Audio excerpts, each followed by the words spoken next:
എണ്ണയുടെ കാര്യത്തിൽ നമ്മൾ എക്കാലത്തും ഗൾഫ് രാജ്യങ്ങളെ തന്നെ ആശ്രയിക്കുമെന്ന് ചിന്തിക്കുന്നവരാണ് ഭൂരിഭാഗം പേരും. എന്നാൽ ആ കാലമൊക്കെ കഴിഞ്ഞിരിക്കുന്നു. ഇന്ന് ലോകം കാണുന്നത് ഗൾഫ് രാജ്യങ്ങളെ പോലും കടത്തിവെട്ടി ലോകത്തിന് ഇന്ധനം നൽകുന്ന പുതിയൊരു ഭാരതത്തെയാണ്. പതിറ്റാണ്ടുകളായി ആഗോള ഇന്ധന വിപണിയിലെ അനിഷേധ്യ രാജാക്കന്മാരായിരുന്ന അറബ് രാജ്യങ്ങളെ പിന്നിലാക്കി ഇന്ത്യ ഇപ്പോൾ ഒരു ചരിത്ര നേട്ടത്തിലേക്ക് കുതിച്ചിരിക്കുകയാണ്. വിശദാംശങ്ങളിലേക്ക്. കിഴക്കൻ ആഫ്രിക്കൻ രാജ്യമായ കെനിയയുടെ ഏറ്റവും വലിയ റിഫൈൻഡ് പെട്രോളിയം വിതരണക്കാരായി ഇപ്പോൾ ഇന്ത്യ മാറിയിരിക്കുന്നു.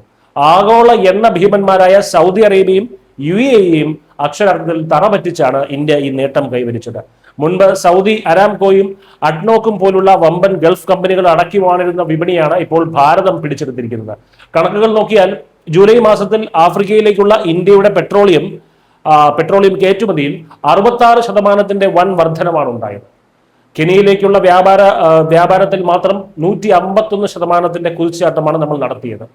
പെട്രോളിയം ഉൽപ്പാദിപ്പിക്കുന്ന രാജ്യങ്ങളെ ഇന്ത്യ എങ്ങനെ തോൽപ്പിച്ചു എന്ന് ചിന്തിക്കുന്നുണ്ടാവും.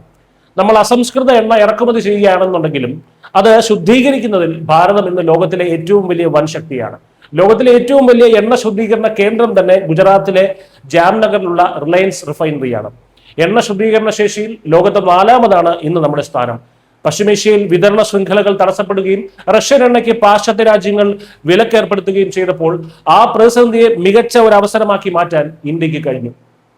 യുഎഇയുടെ കെനിയയിലേക്കുള്ള കയറ്റുമതി കുത്തനെ ഇടിഞ്ഞപ്പോൾ ഗുജറാത്തിലെ സിക്ക തുറമുഖത്ത് നിന്ന് ആഫ്രിക്കൻ തീരങ്ങളിലേക്ക് ഒഴുകിയത് ഭാരതത്തിന്റെ സാമ്പത്തിക കരുത്താണ്. എണ്ണ ചോദിച്ച് ഗൾഫിലേക്ക് പോയിരുന്ന ഇന്ത്യ ഇന്ന് അതേ ഗൾഫിനെ തോൽപ്പിച്ച് ലോകരാജ്യങ്ങൾക്ക് ഇന്ധനം നൽകുന്ന ഗ്ലോബൽ പവർ ഹൗസായി മാറിയിരിക്കുന്നു. ഇത് പുതിയ ഭാരതമാണ്. പുതിയ ലോകക്രമത്തിൽ അനിഷേധ്യമായ സാമ്പത്തിക ശക്തിയായി ഇന്ത്യ മാറുന്നതിന്റെ ഏറ്റവും വലിയ തെളിവുമാണിത്. News desk Malayalam.